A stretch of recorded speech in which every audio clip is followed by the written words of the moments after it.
નમસ્કાર. ચાલો આજે વાત કરીએ એક એવા અદ્ભુત અને રહસ્યમય મંદિરની જે દરરોજ ગુજરાતના દરિયાકિનારે દેખાય છે અને પછી પાછું ગાયબ થઈ જાય છે. એક એવી જગ્યા જ્યાં શ્રદ્ધા, ઇતિહાસ અને પ્રકૃતિનો એક અનોખો સંગમ જોવા મળે છે. આ જગ્યાનું આખું રહસ્ય અને એની સુંદરતા આ એક જ દ્રશ્યમાં સમાયેલી છે.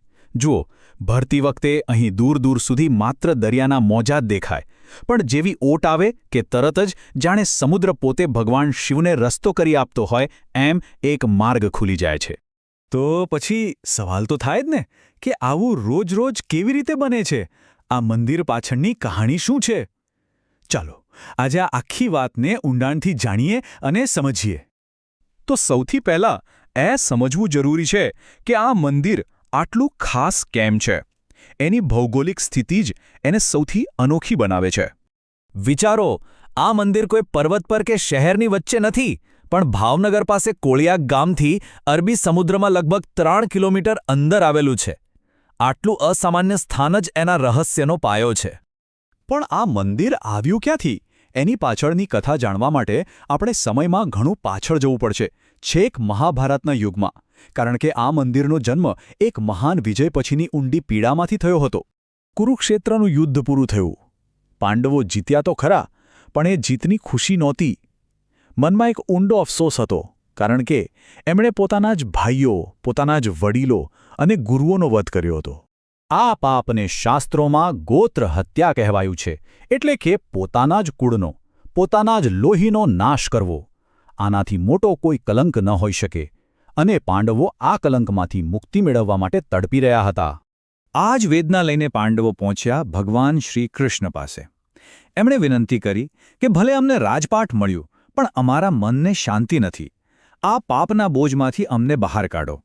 અને અહીંથી શરૂ થઈ પાંડવોની એક અગ્નિ પરીક્ષા જેવી યાત્રા. એક એવી સફર જે એમના પાપોના પ્રાયશ્ચિત અને આત્માની શુદ્ધિ માટે હતી. ભગવાને એમને એક ઉપાય બતાવ્યો. એમણે પાંડવોને એક કાળી ગાય અને એક કાળી ધજા આપી અને કહ્યું, આ બંનેને લઈને આખી પૃથ્વી પર ફરો. જે જગ્યાએ આ બંનેનો રંગ કાળામાંથી સંપૂર્ણ સફેદ થઈ જાય, ત્યાં જ તમારા પાપ ધોવાશે અને એ જ પવિત્ર જગ્યાએ તમારે શિવની આરાધના કરવાની છે. વર્ષો વીતી ગયા. પાંડવો દેશ-વિદેશમાં ભટકતા રહ્યા, પણ ક્યાંય એ ચમત્કાર ન થયો.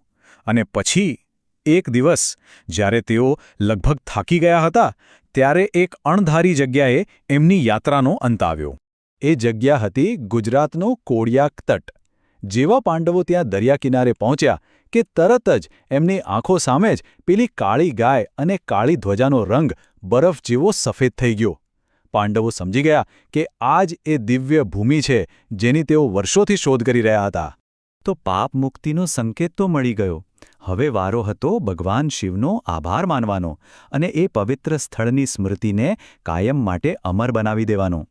એટલે પાંચે પાંડવ ભાઈઓએ યુધિષ્ઠિર, ભીમ, અર્જુન, નકુલ અને સહદેવ એમણે દરિયાની બરાબર એ જ જગ્યાએ 5 અલગ અલગ શિવલિંગની સ્થાપના કરી. દરેક ભાઈએ શ્રદ્ધાપૂર્વક એક શિવલિંગ સ્થાપિત કર્યો. અને બસ ત્યારથી જ આ જગ્યાનું નામ પડ્યું નિષ્કલંક મહાદેવ. નિષ્કલંક એટલે કે કલંક વગરનું સ્થાન, જ્યાં પાંડવો ગોત્ર હત્યાના પાપમાંથી, એમના કલંકમાંથી મુક્ત થયા હતા. આ નામ જ આખી કથા કહી દે છે. હવે આ તો થઈ હજારો વર્ષ જૂની વાત. પણ નવાઈની વાત એ છે કે આજે પણ આ દંતકથા એટલી જ જીવંત છે. લાખો લોકોની શ્રદ્ધા એને દરરોજ જીવંત રાખે છે. ચાલો જોઈએ કે આજનું નિષ્કલંક મહાદેવ કેવું દેખાય છે. ત્યાં કોઈ ભવ્ય બાંધકામ કે મોટી ઇમારત નથી.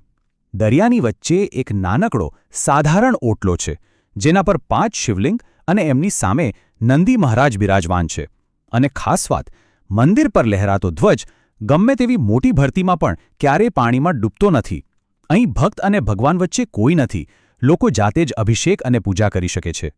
અને હા, વર્ષમાં એક દિવસ અહીંનું વાતાવરણ જ કંઈક અલગ હોય છે. ભાદરવી અમાસના દિવસે અહીં એક મોટો મેળો ભરાય છે. એવું મનાય છે કે આ એ જ દિવસ છે જ્યારે પાંડવોએ શિવલિંગ સ્થાપ્યા હતા. અને સદીઓ જૂની પરંપરા મુજબ આ દિવસે ભાવનગરના રાજવી પરિવાર દ્વારા મંદિર પર નવી ધજા ચડાવવામાં આવે છે. સ્થાનિક લોકો માટે તો આ દરિયો ગંગા નદી જેટલો જ પવિત્ર છે. જેમ પાંડવો અહીં કલંકમુક્ત થયા તેમ લોકો માને છે કે અહીં પોતાના સ્વજનોના અસ્થિ વિસર્જન કરવાથી તેમની આત્માને મોક્ષ મળે છે. આથી જ આ સ્થળનું મહત્વ અનેક ગણું વધી જાય છે. પણ હા, જો કોઈ અહીં જવાનું વિચારી રહ્યા હોય તો અમુક બાબતોનું ધ્યાન રાખવું ખૂબ જ જરૂરી છે. આ કોઈ સામાન્ય જગ્યા નથી. અહીં જતા પહેલાં ભરતી ઓટનો ચોક્કસ સમય જાણી લેવો. ત્યાંના સુરક્ષાકર્મીઓની સૂચનાનું પાલન કરવું, કારણ કે દરિયાનું પાણી ક્યારે અને કેટલી ઝડપથી વધી જાય એનો કોઈ ભરોસો નહીં.